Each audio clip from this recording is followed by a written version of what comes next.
शुभ संध्या मित्र. तर आज आपण आलेलो आहोत इंदोरमधील होळकर डायनेस्टी यांच्या एका राजवाड्यामध्ये. या राजवाड्याची थोडीफार ऐतिहासिक भौगोलिक माहिती देण्याचा मी प्रयत्न करेल. तर इथे जे राजवाड्याचं मुख्यद्वार आहे ते पूर्णपणे बेसाल्ट खडकापासून बनवलेलं आहे.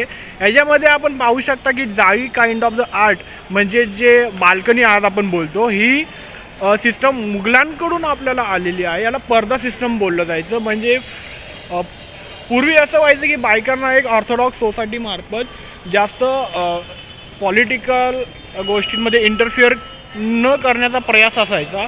सो त्यांनी एक इनडायरेक्टली थोडीफार पार्टिसिपेशन करावं. सो त्यांना एक नजराना सिस्टम और पर्दा सिस्टमच्या अंतर्गत इथून खाली म्हणजे ह्या बेसवर किंवा इथे जे कार्यक्रम आहेत ते पाहण्याची मुभा भेटायची. याच प्रकारे ही जी सेकंड भिंत आपण पाहू शकता ही पूर्णतः व्हाईट सँडस्टोनपासून बनवलेली आहे. याच्यामधले हे मटेरियल मोस्टली महाराष्ट्रामध्ये मिळत नाही, हे साऊथ इंडियामध्ये भेटतं. आणि हे जे आहे खूप इंटरेस्टिंग अशी ही भिंत आहे.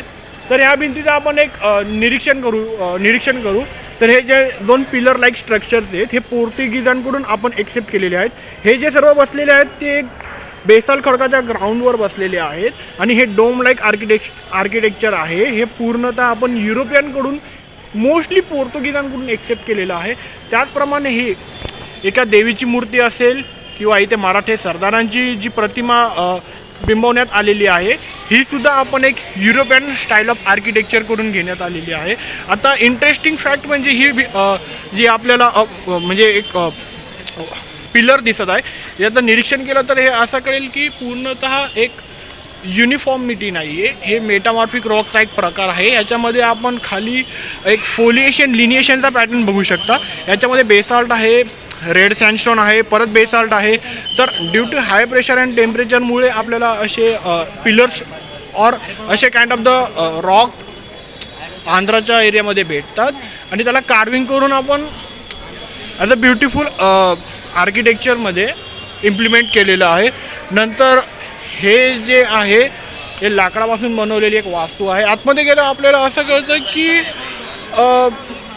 there was a kind of subsidiary alliance system during the Lord Dalhousie and they implemented, but during that time the officials of the Holkar dynasty got in contact with the government officials and they got married with them.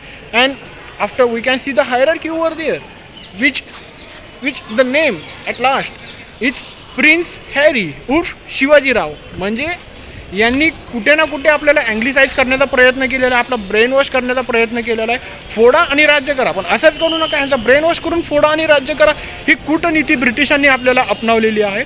पण असं India एक unity म्हणून उभारण्यात आली, जन्मास आली. So एवढंच मी सांगू इच्छितो. धन्यवाद.